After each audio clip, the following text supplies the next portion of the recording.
सुल्तानपुर पहुंचे आप आदमी पार्टी के राज्यसभा सांसद डॉक्टर संजय सिंह की प्रेस कॉन्फ्रेंस। दिल्ली के मुख्यमंत्री अरविंद केजरीवाल के करीबी व आम आदमी पार्टी राज्यसभा सांसद डॉक्टर संजय सिंह अपने जन्मस्थली सुल्तानपुर पहुंचकर मीडिया से रूबरू हुए।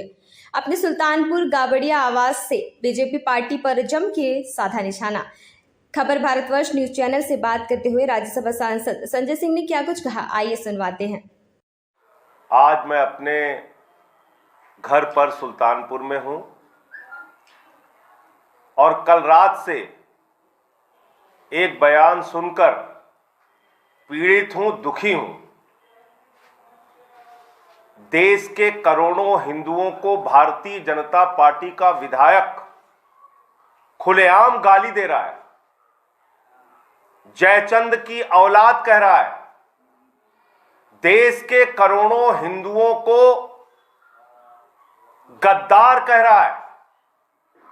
देश के करोड़ों हिंदुओं को हराम और आगे का शब्द मैं बोल नहीं सकता, आपके चैनल पर ऐसी भाषा से प्रयोग कर रहा है।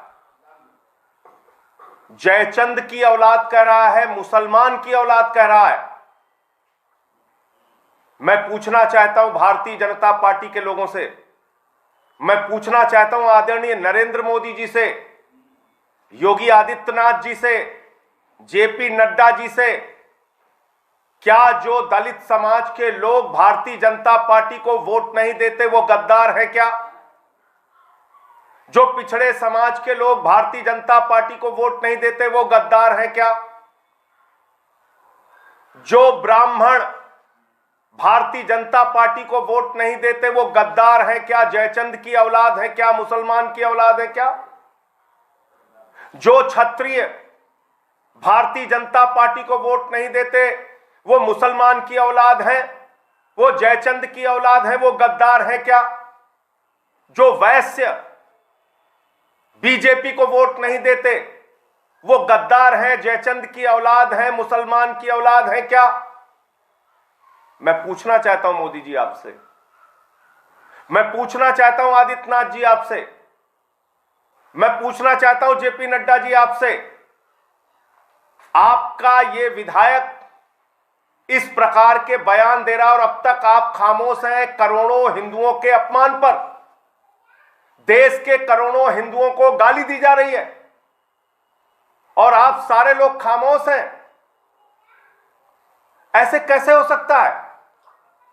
अगर हमने बीजेपी को वोट नहीं दिया तो हम अपने मां बाप की नाजायज औलाद हो गए।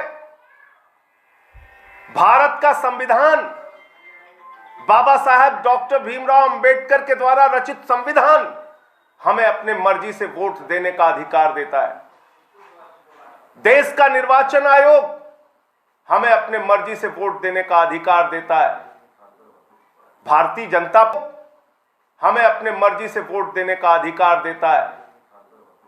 भारतीय जनता पार्टी को जो वोट नहीं देगा वो जयचंद की औलाद हो जाएगा, वो मुसलमान की औलाद हो जाएगा, वो गद्दार हो जाएगा और आगे का शब्द तो बोल ही नहीं सकता मैं। हराम, हराम,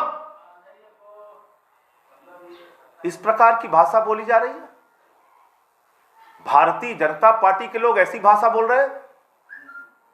मैं भारत के निर्वाचन आयोग से हाथ जोड़कर प्रार्थना करना चाहता हूं, आपने उत्तर प्रदेश के मतदाताओं को स्वतंत्र निष्पक्ष चुनाव कराने का भरोसा दिया है और स्वतंत्र और निष्पक्ष चुनाव का मतलब है कि कोई भी मतदाता अपनी मर्जी से किसी भी पार्टी को वोट दे सकता है। बड़ी संख्या में ऐसे लोग हैं जो भारतीय जनता पार्टी के खिलाफ वोट देते हैं और वो हिंदू हैं, दलित समुदाय से आते हैं, पिछड़े समुदाय से आते हैं, ब्राह्मण समुदाय से आते हैं, क्षत्रिय समुदाय से आते हैं, वैश्य समुदाय से आते हैं, सवर्ण वर्ग से आते हैं। वो सब गद्दार हैं, वो मुसलमान की औलाद है, वो जयचंद की औलाद है। क्या इस प्रकार की भाषा बोली जाएगी? मैं कहना चाहता हूं आदित्यनाथ जी, गद्दार वो लोग होते हैं जो बच्चों को नमक रोटी खिलाने का काम करते हैं। सरकारी स्कूलों में नमक रोटी खिलाने वाले गद्दार होते हैं, अस्पताल का पैसा खाने वाले गद्दार होते हैं, देश की संपत्ति बेचने वाले गद्दार होते हैं। वो लोग गद्दार होते हैं जो कोरोना की महामारी में भ्रष्टाचार करते हैं। वो लोग गद्दार होते हैं, वो जयचंद की औलाद होते हैं जो प्रभु श्री राम के मंदिर के निर्माण में चंदा चोरी करने का काम करते हैं। इसलिए मैंने भारत के मुख्य चुनाव आयुक्त को यह पत्र लिखा है और देश के करोड़ों हिंदुओं को गाली दिए जाने के खिलाफ मोदी जी, जेपी नड्डा जी और आदित्यनाथ जी से स्पष्टीकरण मांगा जाए। भारतीय जनता पार्टी के उस विधायक राघवेंद्र सिंह को चुनाव लड़ने से प्रतिबंधित किया जाए। इसको लेकर मैंने ये पत्र लिखा है और मैं पूछना चाहता हूं फिर से एक बार देश के प्रधानमंत्री आदरणीय नरेंद्र मोदी जी से, उत्तर प्रदेश के मुख्यमंत्री आदरणीय आदित्यनाथ जी से कि आप कृपा करके बताइए, क्या करोड़ों हिंदुओं को इस प्रकार गाली देने की छूट आपने दी है? आप बताइए कृपा करके, मैं निवेदन कर रहा हूं आपसे, आप बताइए, क्या जो बीजेपी को वोट नहीं देगा वो गद्दार है क्या? वो जयचंद की औलाद है क्या? वो मुसलमान की औलाद है क्या? क्या वो हराम, आगे का शब्द फिर कह रहा हूं, नहीं बोल सकता, ऐसी गालियां दे रहे हैं आपके लोग? देश के करोड़ों हिंदुओं का अपमान कर रहे हैं। अरे हम अपने मां बाप की औलाद हैं और हम भारतीय जनता पार्टी को वोट नहीं देते। एक नहीं, 1000 बार इस बात को कह रहा हूं। मैं अपनी पिता की औलाद हूं, अपनी मां का औलाद हूं और मुझे फक्र है इस बात का कि मैं अपनी मां बाप की औलाद हूं, लेकिन भारतीय जनता पार्टी को वोट नहीं देता। ऐसे बहुत सारे क्षत्रिय हैं, ब्राह्मण हैं। वो खुशी दुबे की मां अगर वो बीजेपी को वोट नहीं दे रही है तो वो गद्दार है। वो प्रभात मिश्रा जिसका फर्जी इनकाउंटर आपकी सरकार ने करा दिया, उनके घर के लोग अगर बीजेपी को वोट नहीं दे रहे हैं तो वो गद्दार हैं। वो ब्राह्मण समुदाय के लोग जिनके ऊपर आपकी सरकार ने अत्याचार किया, वो नौजवान जो लाठियों से पीटे गए, वो किसान जो सड़कों पर बैठे रहे, 750 किसान शहीद हो गए, वो कोरोना की महामारी में नदी के घाट पे जो लाशें पाई गईं, उनके परिवारों के लोग अगर बीजेपी को वोट नहीं दे रहे हैं तो क्या वो गद्दार है, जयचंद की औलाद है, मुसलमान की औलाद है?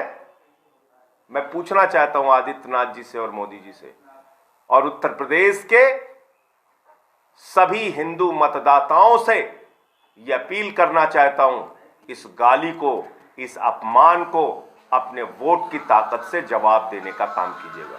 मुझे सिर्फ इतनी बात कहनी थी। आपका प्रश्न? नाम उतरी तब से तुष्टिकरण की नीति पर काम करती है, तो क्या ये पहला बयान है जिसको आप निंदा कर रहे हैं? ऐसे तो बहुत से बयान आते रहते हैं। ऐसे बहुत से बयानों को मैंने पहले भी निंदा की है, लेकिन क्योंकि देश का संविधान और चुनाव आयोग हमको निष्पक्ष मतदान की छूट देता है। भारत का निर्वाचन आयोग कहता है कि आप स्वतंत्र होकर किसी भी दल, किसी भी पार्टी, किसी भी निर्दलीय उम्मीदवार को अपना वोट दे सकते हैं। ये मैं नहीं कह रहा हूं, ये देश का संविधान और भारत का निर्वाचन आयोग कह रहा है। तो क्या किसी दल के नेता, क्या भारतीय जनता पार्टी वालों को यह कहने का अधिकार है कि करोड़ों हिंदुओं को हम गाली देंगे जो वोट नहीं देंगे बीजेपी को, और जो बीजेपी को वोट नहीं देंगे वो मुसलमान की औलाद है क्या? वो जयचंद की औलाद है क्या? इस देश में बहुत बड़ा दलितों का वर्ग है जो बीजेपी को वोट नहीं देता। बहुत सारे पिछड़े वर्ग के लोग हैं जो बीजेपी को वोट नहीं देते। बहुत सारे क्षत्रिय समाज के लोग हैं जो बीजेपी को वोट नहीं देते। बहुत सारे ब्राह्मण समाज के लोग हैं जो बीजेपी को वोट नहीं देते। बहुत सारे वैश्य समुदाय के लोग, कायस्थ समुदाय के लोग, सवर्ण समुदाय के लोग हैं जो बीजेपी को वोट नहीं देते और वो हिंदू हैं। तो क्या वो जयचंद की औलाद है? क्या वो मुसलमान की औलाद है? मैं पूछना चाहता हूं, गद्दार कौन है? क्या बच्चों को, हमारे बच्चों को नमक रोटी खिलाने वाले वो गद्दार नहीं है? देश की 6.5 लाख करोड़ की संपत्ति बेचने वालों को क्या कहा जाता है? आप बताइए मुझे। तो इसलिए मैंने ये चुनाव आयोग को शिकायत की है कि इसका संज्ञान लें और ऐसे व्यक्ति को चुनाव लड़ने से प्रतिबंधित करें और आदरणीय नरेंद्र मोदी जी से, आदरणीय जेपी नड्डा जी से और आदरणीय मुख्यमंत्री आदित्यनाथ जी से इसका स्पष्टीकरण मांगे। ऐसे व्यक्ति को उन्होंने टिकट क्यों दिया और अब तक उन पे कार्रवाई क्यों नहीं की। धन्यवाद। खबर भारतवर्ष के लिए सुल्तानपुर उत्तर प्रदेश से राज जायसवाल की रिपोर्ट। अपने शहर, अपने प्रदेश की ताजा खबरों के लिए लाइक करें, शेयर करें, सब्सक्राइब करें और हाँ, बेल आइकन दबाना ना भूलें, क्योंकि खबर हमारी, फैसला जनतंत्र का।